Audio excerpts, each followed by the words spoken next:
ஒருத்தன் இருக்கான் பின்னாடி 300 அடிக்கிறேன்னு சொல்லிட்டு பார்க்க போனா எல்லாரும் 300 அடிச்சிருவாங்க போல, இவன் அடிக்க மாட்டான் போல. சரி. வெஸ்ட் இண்டீஸ்க்கு பேட்டிங் கொடுக்குறீங்க, 11 ஓவர்ல ஹிட்ரு. ஸ்கோர் என்னன்னு தெரியல அவங்களுக்கு, கணக்கு தெரியல. எப்படி வேணாலும் அடிப்பாங்க.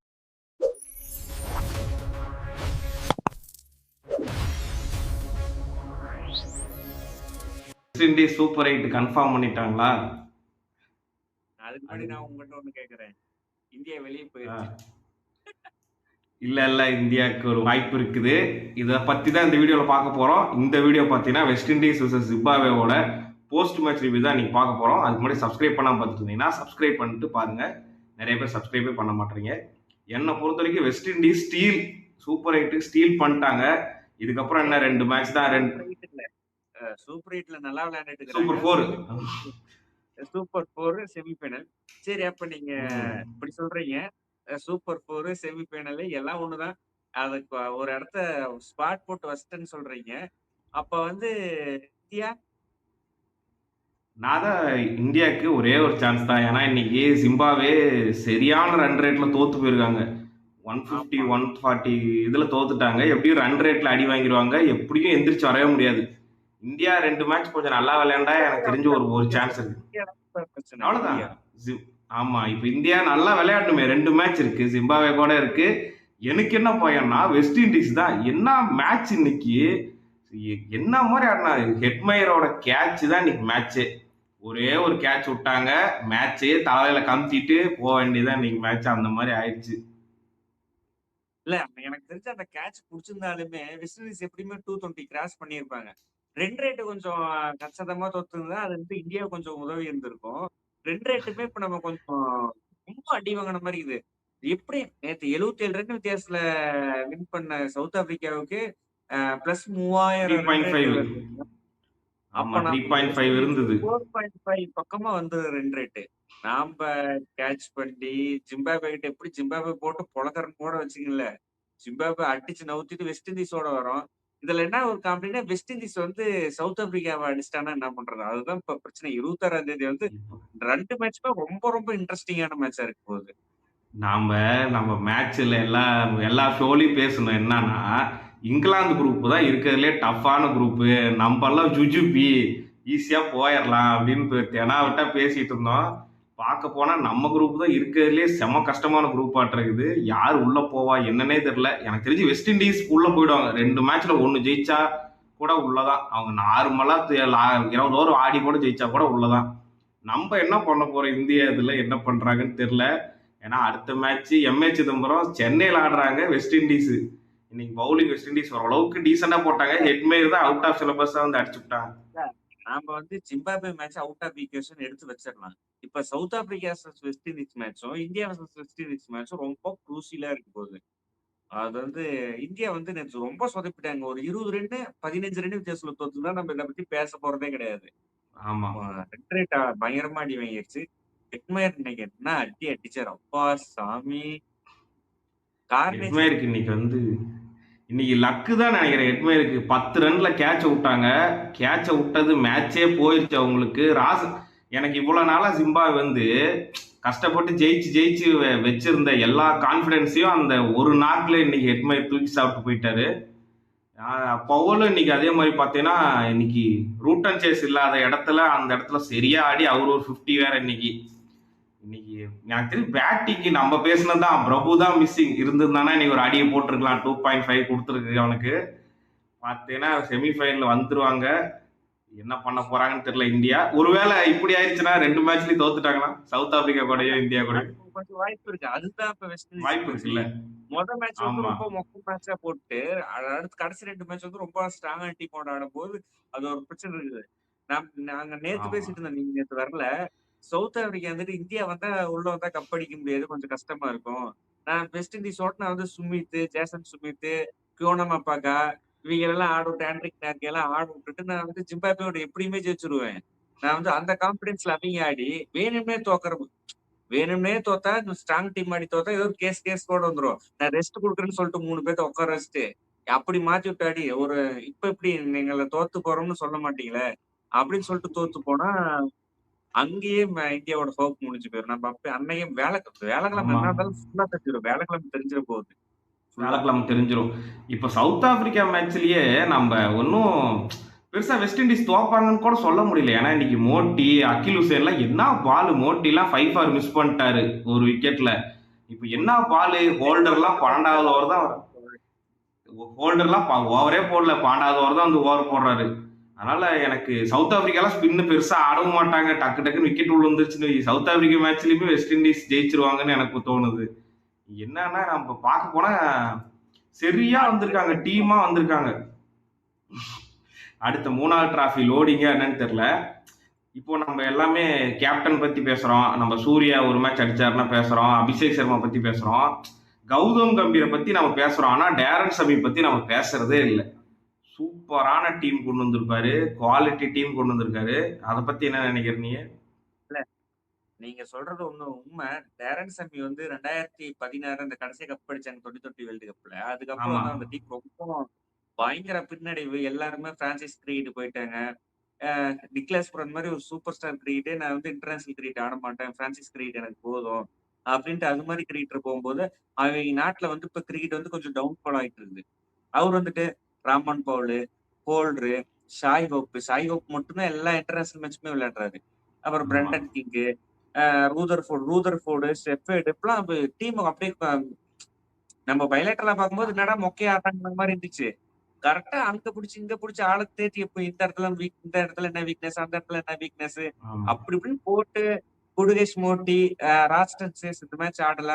அவரு அதுக்கப்புறம் நம்ம அகில் ஹுசேனு, அப்படி சமார் ஜோசப், ஹோல்டரு, இவரு இவரு அவர் பேர் என்னது, ஸ்விங் ரூதர்ஃபோர்டு, பவுலர் போடுவாரு இல்ல, ரூதர் இவன் இல்ல, Forde, Matthew Forde, Forde. Forde, அவர் அப்படி மேத்யூ ஃபோர்டு. அப்படி இப்படின்னு தோணுது. கரெக்டா ஒரு 3 ஃபாஸ்ட் பவுலரு, 3 ஸ்பின்னரு, 2 ஆல்ரவுண்டர் இடையில அப்புறம் சொருகிறதுக்கு பயங்கரமான ஹிட்ரு, கன்சாலிடேட் பண்றதுக்கு சாய் கோப்பு, பிரண்டன் கிங்கு. நீங்க ரூதர் ஃபோர்ட் எல்லாம் பாத்துட்டீங்களா, ஹிட்டர் ஆடுற மாதிரி தான் இருக்கும். ஆனா சுச்சுவேஷனுக்கு தகுந்த மாதிரி தான் ஆடுறாரு. நம்ம சூப்பரா இங்கிலாந்து மேட்ச் இருந்தது. பார்த்திருக்கோம், ஸ்காட்லாந்து மேட்ச் பார்த்திருக்கோம். அவர் கரெக்டா வந்து மேட்ச் சுச்சுவேஷன் எப்படி இருக்கு, பயங்கரமா மும்பை இந்தியன்ஸ் கரெக்டா 50 லட்சத்துல புடிச்சானுங்க ட்ரேட்ல. இது ஆனா குஜராத் ஏன்னா மாதிரி செம இடிச்சு வாங்கின பிக்கு, இல்ல ஒரு நிமிஷம் நான் சொல்லிடுறேன். செம. குஜராத் சொல்லு. மாதிரி ஒரு இடிச்சு வாங்கின டீம் இந்த உலகத்திலே கிடையாது. அவன் ஃபார்ம்ல இல்லாத போது நீங்க எடுத்து வச்சிட்டு இருந்தீங்க. அவன் ஃபார்ம் ஆபீஸ் லைஃப்ல இருக்கும்போது தூக்கி மும்பை இந்தியன்ஸ்ல கொடுத்துட்டீங்க. எனக்கு அதுதான் வருத்தமா இருக்கு. அது குஜராத் எப்பயுமே ஒரு இதுதான். ஹர்திக் பாண்டியா இதுலயும் பார்த்திருக்கோம். நான் நிறைய இதுல மும்பை இந்தியன்ஸ வாழ நிறைய இதுல வைக்கிறதே குஜராத். பார்த்திருக்கோம். ஆமா. இந்த மாதிரி ஐபிஎல் நம்ம தனியா பேசுவோம். இப்ப என்ன பிரச்சனைனா, ஓப்பனிங் இன்னுமே வெஸ்ட் இண்டீஸ்ல பிரச்சனை தான். இன்னைக்குமே டாப் ஆர்டர் ஃபெயில் ஆனாங்க. 4 ஓவருக்கு வெறும் 20 ரன் தான் இருந்துச்சு. அதுக்கப்புறம் வந்தாங்க 2 பேர். பவர்லாம் இன்னைக்கு 4th டவுன்ல இறங்கி ஃபினிஷர் ஆடுறவர் 4th டவுன்ல இறங்கி இன்னைக்கு சூப்பரா பெர்ஃபார்ம் பண்ணிட்டாரு. அதனால இந்த டீமை நம்ம குறையே சொல்ல முடியல. பிரபு இருந்தா ஒரு சாத்தியிருக்கலாம் 2.5 ரேட்டிங் கொடுத்ததுக்கு. சரி, அவன் தான் எல்லாம் போயிட்டான்.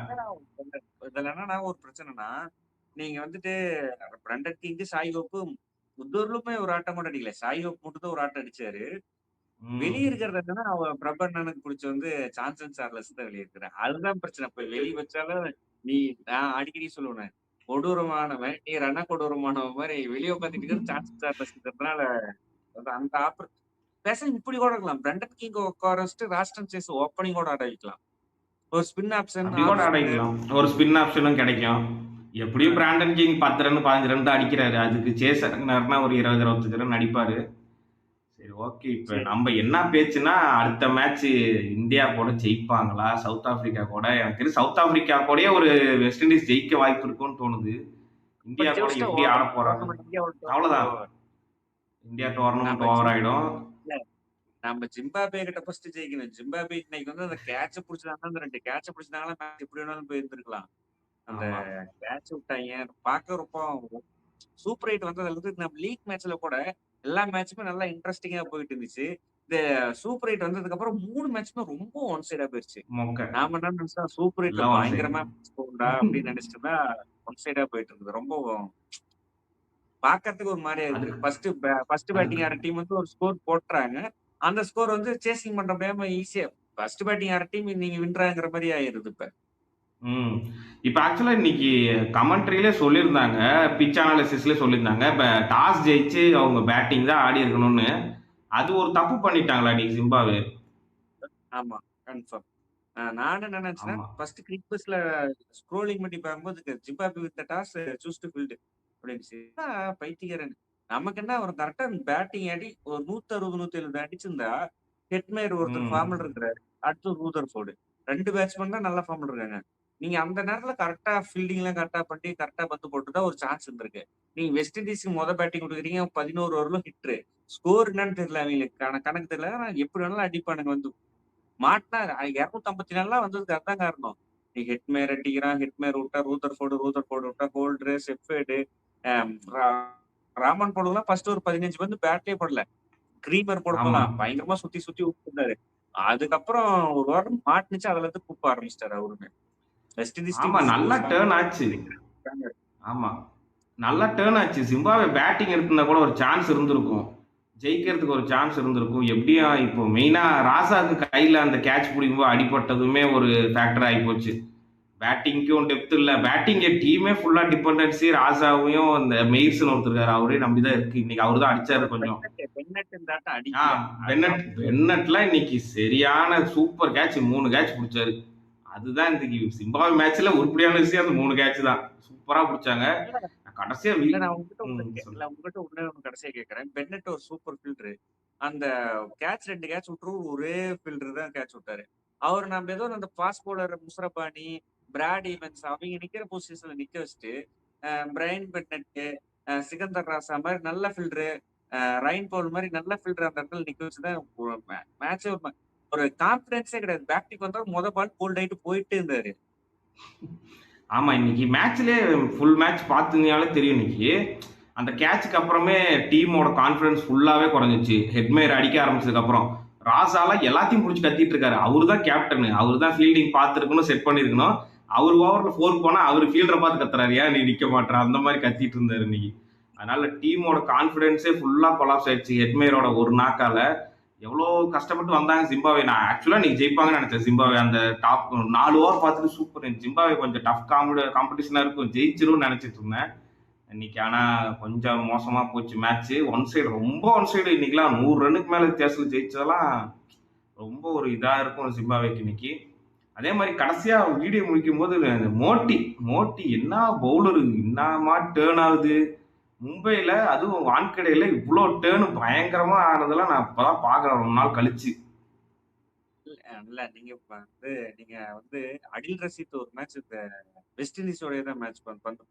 அந்த மேட்ச்லயுமே அவருக்கு வந்து 12.2ல வந்து டேன் ஆச்சு. அதே மாதிரி கிரீமருக்குமே நீங்க நல்லா டேன் ஆச்சு. ஆமா. எப்பயுமே மும்பைல வந்து நல்லா டேன் ஆகுது. எனக்கு பீடாக் வந்து 2, 3 வருஷம் முன்னாடியே புடுகேஷ் மோட்டி யாராவது ஐபிஎல் எடுங்க அவர்லாம் பேஸ் பிரைஸ் 50 லட்சத்துல கிடைப்பாரு. எடுத்து போடுங்க, எடுத்து போடுங்க, எடுத்து போடுங்கன்னு யாருமே எடுத்து போடல. நல்லா ஸ்பின்னரு, நல்லா பந்து போட்டாரு.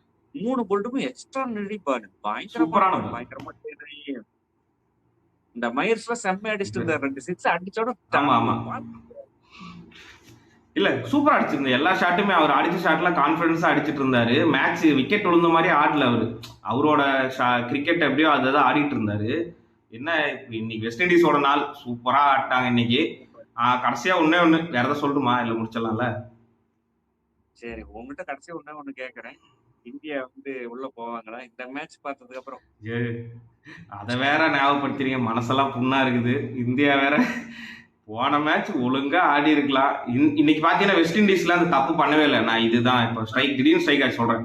வெஸ்ட் இண்டீஸ்ல அந்த தப்பு பண்ணவே கிடையாது. விக்கெட் விழுந்தோடனே ஹெட்மேயர் மட்டும் தான் அடிச்சாரு. பவல் வந்து ஸ்ட்ரைக் கொடுத்து ஆடினாரு. என்னதான் ஹிட்டரா இருந்தாலுமே அவங்க டீப்பா எடுத்துட்டு போனாங்க. 15 ஓவர் வரைக்குமே விக்கெட் விடாம ஆடணும்னு ஆடினாங்க.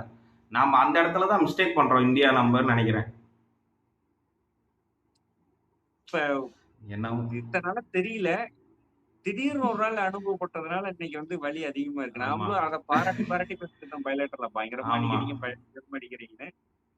ஒன் பேட் டே நான் ஆல்ரெடி சொல்லிட்டு இருந்தேன் உங்களுக்கு ப்ரிவியூலே. ஒன் பேட் டே லீக்ல நடந்துட்டா நல்ல பரவாயில்ல. இது வந்து அதனாலதான் பாகிஸ்தான் மேட்சே தோக்கணும்னு சொன்னேன். நான் வந்து இப்ப சவுத் ஆப்பிரிக்கா தோத்ததுனால இப்ப நம்ம வந்து செமிஸே வராத மாதிரி ஆயிப்போச்சு. அதுதான் ஆமா. வந்து நான் முன்னாடி சொல்லிட்டு இருந்தேன். இதுவுமே வேர்ல்டு கப் ஸ்ட்ரீக்குன்னு ஒன்று வேற இருக்காமா இந்தியாவுக்கு. 16, அதுக்கப்புறம் 2006, அதுக்கப்புறம் 96 என்னமோ சொன்னாங்க. இந்த 6ஆம் நம்பர் முடிகிற வருஷத்துல எல்லாம் ஜெயிச்சதே கிடையாதான். நாக் அவுட்ஸ்ல இந்த மாதிரி வெளியே வந்துடுறாங்களாம். சொன்னாங்களே அகமதாபாத்ல தான் கடைசி 23 வேர்ல்டு கப் ஃபைனல்ல தோத்துட்டான் மேட்ச். அதுக்கப்புறம் ஆமா. நேத்து வந்து அகமதாபாத்ல தான் நேத்து தோத்தாங்க. தான் தோத்துருக்குறாங்க மறுபடியும். ஏதோ ஒரு சாபக்கேடு இருக்குது. சரி பார்ப்போம். கடைசியா வந்து 2டே 2 பேர் தான் அந்த மேட்ச்ல எனக்கு சரியா முசரபானி லாஸ்ட் ஓவர் மட்டும் தான் எக்ஸ்பென்சிவ். மத்த 3 ஓவர் சூப்பரா போட்டிருந்தாரு. அதே மாரி மோட்டி. 2 பேருக்கு ஏதாவது ஐபிஎல் கான்ட்ராக்ட், இன்ஜுரி ரீப்ளேஸ்மென்ட் வாய்ப்பு இருக்கா? முஸ்ரபானிக்கு வாய்ப்பு இருக்கு. ஆனா சன்ரைஸ்லயுமே பேட் கமின்ஸ் அப்புறமேட்டு வந்து இஷான் மலிங்கா, அதே மாதிரி வந்து கேகேஆர்ல வந்து பத்திரினார் முஜீப் இன்ஜுரி இவரோடது, தெரியல. முஸ்தபிசர் முஸ்தாபிசூர் பேண்டு, ஹர்ஷித் ராணா வந்து இன்ஜுரி. அந்த அப்டேட் இன்ஜுரி. 5 பிளேயர் வந்து இன்ஜுரி. அந்த ரீப்ளேஸ்மெண்ட் எப்படி கொண்டு போறாங்கங்கிறது தெரியல. அதுல முஸ்ரபானிக்கு ஒரு வாய்ப்பு இருக்கு. முஸ்ரபானிக்கு மோட்டியுமே எடுக்கலாம். ஏதோ ஒரு நல்ல டீம், ஸ்பின்னு கொஞ்சம் வீக்கா இருக்க டீம் கண்டிப்பா எடுத்து ஆடலாம். சூப்பரா டர்ன் பண்ணாரு இன்னைக்கு இந்தியா கண்டிஷன்ஸ்ல. எல்லா மேட்சுமே நல்லா தான் பண்ணியிருக்காங்க. இன்னைக்கு என்ன ஆச்சுன்னா ஒரே ஒரு பேட்டு இவ்வளவு நாள் ஸ்ரீலங்காலே சிம்பாவே விளையாண்டுட்டு இன்னைக்கு போய் இந்தியா வந்து விளையாண்டதுமே கொஞ்சம் ஏமாந்துட்டாங்கன்னு தான் தோணுது. பாப்போம் அவ்வளவுதான் ஸ்ரீலங்கா. ஒரே நிமிஷம் நான் கடைசி ஒரு பாயிண்ட் சொல்லிடணும். ஜிம்பாப்வே கடைசி இந்தியாவில் வந்து விளையாண்டது 2016. 10 வருஷம் கழிச்சு வந்து விளையாடுறாங்க. ஒரு பயலாட்ரல் 2 பயலாட்ரல் சீரிஸ் போட்டுருந்தா அட்லீஸ்ட் வந்து ஏ டூராச்சும் விளையாண்டுருந்தா இந்தியா பிக்சர்ஸ் எப்படி இருக்கும்னு அவங்களுக்கு தெரிஞ்சிருக்கும். சரி, நான் அதனாலதான் வந்து கான்பிடண்டா வெஸ்ட் இண்டீஸ் ஜெயிக்கும்னு சொன்னேன். ஏன்னா ஸ்ரீலங்கால வந்து பெரிய பிச்சு, அவன் சிக்ஸ் அடிக்கணுங்கிறது அவசியமே கிடையாது. பிரைன் பண்ணட்டுக்கெல்லாம் வந்து அது சூட்டபிளான பிச்சு, தட்டி விட்டு 2 ரன் 3 ரன் ஓடிட்டு இருக்கிறது. இந்தியால வந்து ஷார்ட் சிக்ஸ் அடிச்சே ஆகணும். நீங்க அதுல அதுக்கேற்ற மாதிரி பவுலிங் பண்ணணும். நீ ஹெட்மேயர் அடிச்சதெல்லாம் கேட்ச் போயிருக்கும். நிறைய 3-4 சிக்ஸ்லாம் அது கேட்ச் இது. அது வந்து சிக்ஸ் இந்த கிரவுண்ட்ல மும்பைல. இதுதான் எல்லாம் அது வந்து வெறும் 67 மீட்டர். அவர் அடிச்ச 4 சிக்ஸுமே அது லெக் சைட்ல 67 மீட்டர் தான், அந்த இடத்துல சிக்ஸ் தான். இதுவே நீங்க ஸ்ரீலங்கால விளையாண்டு இருந்தீங்கன்னா அதெல்லாம் கேட்ச். இந்த மேட்ச் வெறும் 150ல முடியறதுக்கே வாய்ப்பு இருந்திருக்கு. பவுலிங் ஒன்றும் மோசம்லாம் கிடையாது. ஆமா, இப்போ இவங்க என்ன இதுதான் பிரச்சனையே. இவங்க பைலேட்டரல் பெருசா ஆடுறதில்ல. திடீர்னு நம்ம ஆடுறதுனாலதான் இன்னைக்கு பிரச்சனை வந்துருச்சு. எனிவே சிம்பாவே வெளியே போயிட்டாங்க. நம்ம ஒன்றும் பேசுறதுக்கு இல்லை. நெட் ரன் ரேட் அதெல்லாம் பாதாளத்துல போயிடுச்சு. அவங்க 2 மேட்ச் ஜெயிச்சாலுமே எனக்கு தெரிஞ்சு வாய்ப்பு கிடையாது. ஜெயிக்க விட மாட்டாங்க. பெரிய பெரிய ஜெயின்ஸ் இருக்காங்க. நம்ம பார்ப்போம் என்ன ஆகுது. இந்தியா ஒருத்தருக்கா பின்னாடி 300 அடிக்கிறேன்னு சொல்லிட்டு பார்க்க போட எல்லாரும் 300 அடிச்சிருவாங்க போல, இவன் அடிக்க மாட்டான் போல. சரி, அடுத்த மேட்ச் வருவான். 200 அடிக்கல. இன்னைக்கு பாத்தீங்கன்னா அந்த 111 வெறும் 9 ஓவர்ல அடிச்சுட்டு போயிட்டானுங்க இன்னைக்கு வெஸ்ட் இண்டீஸ். போன மேட்ச் நம்மளோட ஸ்கோர்லாம் பாப்போம் என்ன பண்றாங்கன்னு. நாளைக்கு வீடியோவோட நாங்க வந்துருவோம். நீங்களும் வந்து வீடியோ பாருங்க. அதுக்கு முன்னாடி சப்ஸ்கிரைப் பண்ணி வச்சுக்கோங்க.